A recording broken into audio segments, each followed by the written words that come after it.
자, 오늘 이제 여러분들 기본적인 내용에 대해서 정리를 해드렸습니다. 다음 시간에는 이제 뭐 할 거냐면 세금의 흐름에 대해서 여러분들 정리를 할 거예요. 오늘 뭐 좀 들어볼 만한 해요? 할 수 있겠어요? 진짜로요? 이러면 안 되는데. 갈수록 저한테 실망을 하게 될 건데. 자, 어쨌든 간에 여러분들 오늘 고생 많이 하셨고 오늘 배웠던 내용 오늘 마무리 정리하고 끝내도록 하겠습니다. 자, 우리가 제일 처음에 배웠었던 게 조세의 개념에 대해서 말씀드렸었죠. 자, 그래서 우리가 조세란 무엇을 이야기하느냐. 자, 조세란 누가 국가나 지방자치단체가 자, 뭘 위해서? 경비 충당을 위해서 뭘 충족한 자로부터? 과세 요건을 충족한 자로부터 뭐 없이? 반대급부 없이 어떻게? 강제적으로 징수하는 것으로서 무엇을 원칙으로 한다? 금전급부를 원칙으로 한다. 단 예외적으로 금전 이외의 곳으로 납부하는 경우가 있다 없다? 있다. 딱 두 개. 뭐하고? 재산세하고 상속세하고 요 두 개 확실하게 여러분들께서 암기해 주셔야 돼요. 요 두 개는. 그래서 우리가 원칙은 금전급부가 원칙이지만 물건으로 납부할 수 있는 경우가 있더라. 그게 재산세하고 상속세 딱 두 개입니다. 그리고 그 외에는 전부 다 뭘로 내셔야 돼요? 현금으로 내셔야 되는데 현금으로 낼 때도 원래는 한꺼번에 내는 게 원칙이에요. 원칙인데 나누어서 낼 수 있는 제도가 있어요. 그걸 무슨 제도라 그래요? 분할납부라 그래요. 그래서 우리나라는 두 가지 제도가 있습니다. 이 두 개는 꼭 기억하셔야 돼요. 그래서 나누어서 낼 수 있는 제도가 있다. 이걸 분할납부. 그 다음에 물건으로 낼 수 있는 제도가 있다. 물납. 근데 분할납부하는 경우는 좀 여러 가지가 있어요. 세금이 여러 개가 있으니까 제가 종류는 안 적었고 물납은 딱 두 개밖에 없으니까 물납은 꼭 기억을 좀 해주시고요. 요게 조세예요. 그리고 국세가 13개가 있고 지방세가 11개가 있는데 그중에서 우리 시험 범위는 딱 5개가 우리 시험 범위다. 요게 이제 첫 번째 시간에 우리가 배웠던 내용이고 자, 그 다음에 두 번째 자, 우리가 이제 조세를 분류를 해봤었죠? 조세를 분류를 해봤을 때 다시 한번 자, 과세 주체에 따라서 국가가 부과를 하면 무슨 세금? 국세. 지방자치단체가 부과하면 지방세다. 그중에 우리가 배울 세금 요 5개. 자, 취득할 때 내는 세금이 하나 있고 그 다음에 보유 중에 내는 세금이 하나 있고 그 다음에 양도할 때 내는 세금이 있더라. 그래서 자, 이렇게 나누어서 우리가 판단을 좀 해보죠. 자, 이렇게 나누어서 판단을 했을 때 취득세하고 등록면허세는 무슨 단계에서 내는 세금?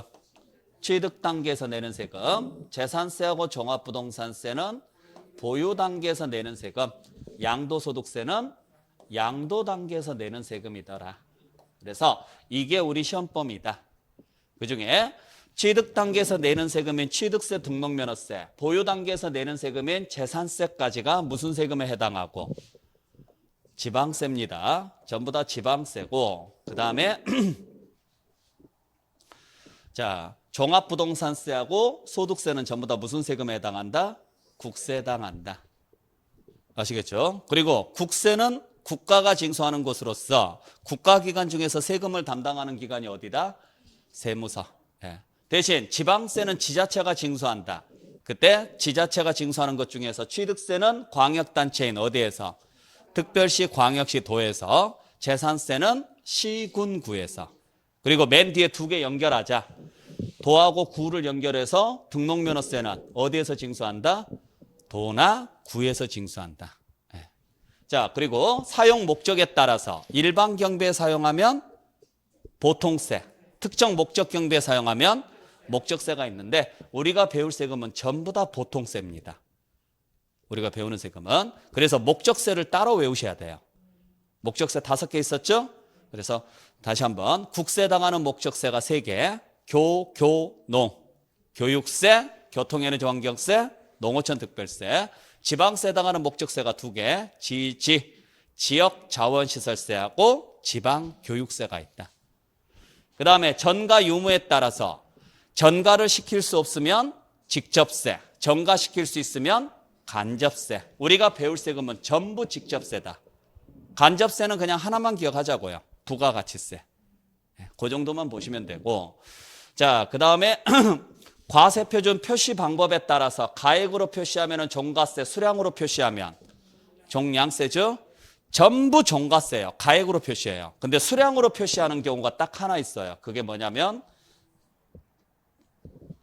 등록면허세가 있어요. 등록면허세가. 종량세가. 그래서 나중에 가면 등록면허세 가면 종량세 구조를 제가 설명을 드릴 거예요. 딱 하나. 시험 문제 잘 나와요. 건당 6,000원짜리. 그리고 얘가 수량으로 가니까 세율도 뭘로 빠져요? 금액으로 빠져요. 그러니까 원래 가액으로 가면은 다 비율로 나오고 수량으로 가면은 금액으로 빠져요. 네. 그리고 이제 정말 중요한 내용. 정말 중요한 내용이 뭐냐? 자, 아까 말씀드렸던 것처럼 지방세는 전부 다 물세가 원칙이고, 그리고 물건별로 가면은 전부 다 비례세가 원칙이다. 꼭 기억하셔야 돼요. 그래서 취득세, 등록면허세, 재산세는 다 지방세죠? 지방세니까 다 뭐별로 계산한다? 물건별로. 그리고 물건별로 가니까 다 비례세고.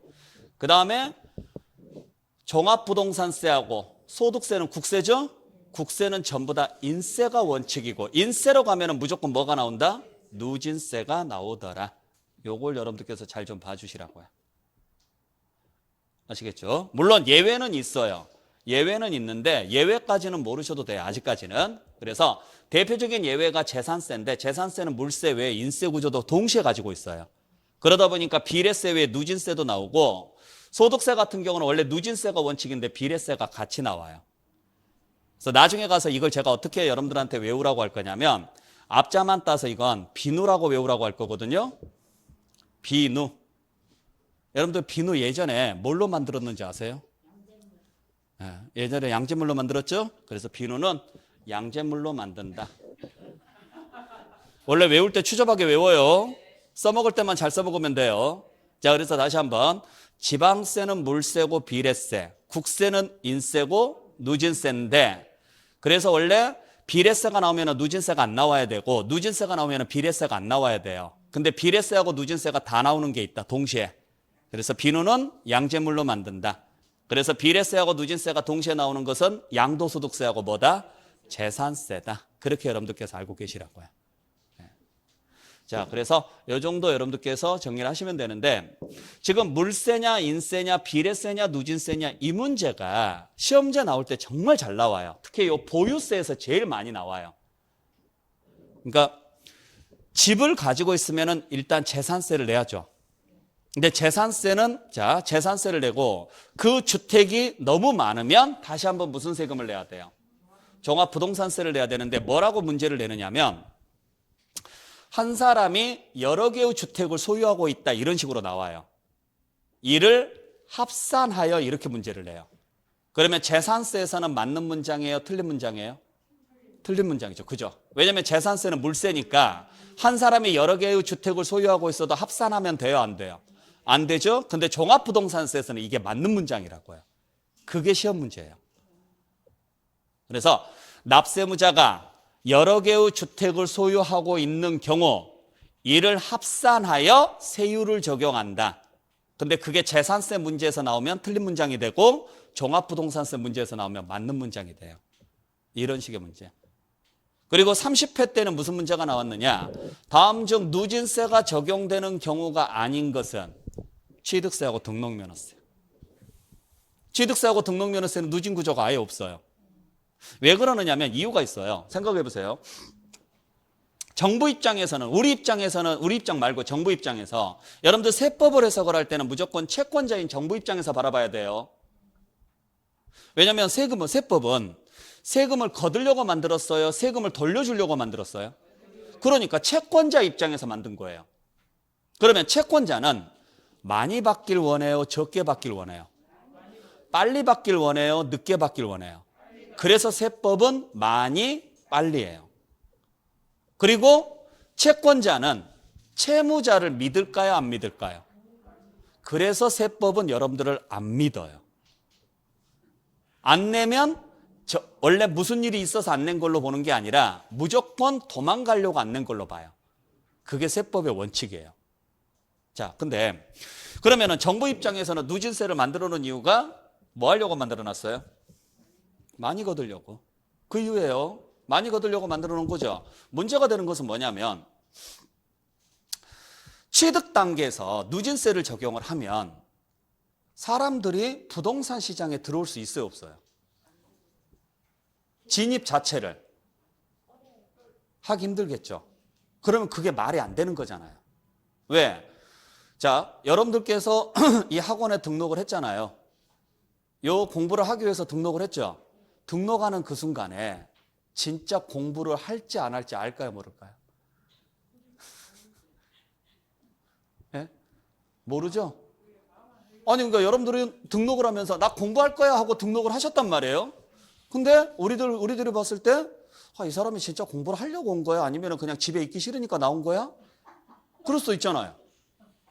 예전에 제가 공무원 수업을 좀 했었는데, 예전에 공무원 수업을 했었을 때 학생들이 이제 대학생들이 와가지고 수업을 듣잖아요. 그러면 대부분은 정말 공무원을 합격을 하려고 온 사람들이 많은데 가끔 그런 사람이 있어요. 학원을 나가야 집을 나갈 수가 있으니까 그러기 위해서 일부러 학원을 나오는 친구들도 있었어요. 진짜로. 그래서 등록을 해놓고 집에서는 학원 나왔다고 하고 학원은 안 와요. 나중에 이제 적발해가지고 우리들이 딱 학원비 싹 돌려주고 싹 내쫓아요. 그냥 학원 물 흐린다고 해가지고 그냥 내쫓거든요. 그러니까 할 거면 정말 마음 먹고 와라 이제 이렇게 이야기를 하는데 여러분들이 처음에 올 때는 당연히 뭐 하려고 왔을까요? 그래요. 정말 열심히 공부해서 합격하겠다라고 왔지만은 좀 시간이 지나면 지치고 그러다 보면 안 할 수도 있죠. 처음부터 여러분들이 안 할 거라는 생각은 안 한단 말이에요. 우리도. 부동산 시장도 마찬가지예요. 처음에 부동산을 사서 들어온 사람이 투기할 생각이라고는 안 해요. 이 사람이 투기를 할 목적인지 아니면은 정말 실수요가 목적인지 알 수가 없어요. 들어올 때. 문 열고 들어올 때. 그래서 들어오는 문을 활짝 열어놓는 거예요. 누진세를 적용 안 하는 이유가. 그래 놓고 뭐 하는 거예요? 지켜보는 거예요. 가만히 지켜봤더니 공부를 안 해요. 그러면 이 사람은 공부 안 하는 사람이잖아요. 가만히 지켜보니까 투기가 목적이에요. 그래서 보유 단계부터 누진세가 나오기 시작하는 거예요. 보유부터. 그래서 보유부터 투기를 잡기 시작하는 거예요. 이게 맞죠. 자, 진입하는 시장은 막는 게 막아야 돼요? 안 막아야 돼요? 안 막아야 돼요. 그리고 지켜봐서 평가를 해서 잘못한 게 있으면 거기에 대해서 제재를 가하는 게 맞는 거죠. 그러니까 우리나라 그 대학교도 교육시장도 문제예요. 대학교 들어가기가 쉬워요, 어려워요? 어렵죠? 졸업은요? 엄청 쉬워요. 이게 문제예요. 저는 반대로 했으면 좋겠어요. 대학은 다 들어가게 하라고요. 그리고 졸업을 시키지 말라고요. 그러니까 대학 들어가서 바보 돼서 나와요. 이게 문제가 대학 들어가기 전까지가 제일 똑똑해요. 들어가서 선배들하고 만나서 술 먹고 놀고 이제 뭐 성인이 됐으니까 별의별 짓 다 하고 돌아다니면서 공부를 안 해요. 물론 이제 열심히 하는 친구들도 있지만, 그러니까 반대로 가야 돼요. 우리나라는 그래서 대학 보내기 위해서 노력을 하죠. 외국은 안 그래요. 대학을 졸업하기 위해서 노력을 해요. 그러다 보니까 졸업할 때 굉장히 능력이 있게 졸업이 되죠. 그래서 좀 더 성인이 됐으니까 자유롭잖아요. 그래서 연구도 하고 뭐 여기저기 찾아보기도 하고 스스로 공부도 하고 그러라는 거죠. 부동산 시장이 지금 현재는 그렇게 열려 있다는 거예요. 왜 취득 단계에서는 누진세가 없는지 아시겠죠? 네. 들어오는 것은 마음대로 들어오세요. 대신 보유부터 지켜보겠습니다. 보유부터 잘못된 게 있으면 때려잡겠습니다. 그래서 보유인 재산세부터 누진세가 나오기 시작하는 거예요. 개념을 잘 잡으시고. 그 다음에 자 부가세가 있죠? 우리 아까 배웠을 때 농, 지, 농. 네. 그거 그대로 암기하시고. 그 다음에 나누어서 낼 수 있는 제도가 있고 그걸 무슨 제도라고 한다? 분할납부. 그 다음에 물건으로 내는 제도가 있다. 물납. 근데 물납은 딱 두 개밖에 없죠. 재산세하고 뭐하고? 상속세. 우리가 배우는 세금 중에서는 상속세는 없으니까 재산세 하나만 돼요. 그것도 정확히 표현하면 1,000만 원이 넘었을 때예요. 여러분들 잘 생각해 보세요. 올해 재산세 얼마 냈는지 혹시 기억나세요? 아니, 대답은 안 하셔도 돼요. 얼마인지는 대답 안 하셔도 돼요. 머릿속으로 기억은 나세요? 대충? 그게 1,000만 원이 되려면 그 재산세가 1,000만 원이 되려면 그 건물이 얼마짜리가 돼야 될지 지금 상상이 되세요? 재산세가 1,000만 원이 나오려면 건물값이 얼마 정도 돼야 될 것 같아요? 그래요. 100억 정도 돼야 돼요. 혹시라도 누가 재산세 물납한다고 하면 여기 나오지 마시고 그 사람을 어떻게 하면 내 사람으로 만들 것인가 고민하세요. 평생 편하게 삽니다. 네. 자, 그 다음에 분할납부. 분할납부는 재산세, 종부세, 양도소득세. 자, 그러면 역시 취득세하고 등록면허세는 있어요, 없어요? 없죠. 왜 없냐면 우리가 취득을 할 때 세금까지 고민을 해요, 안 해요?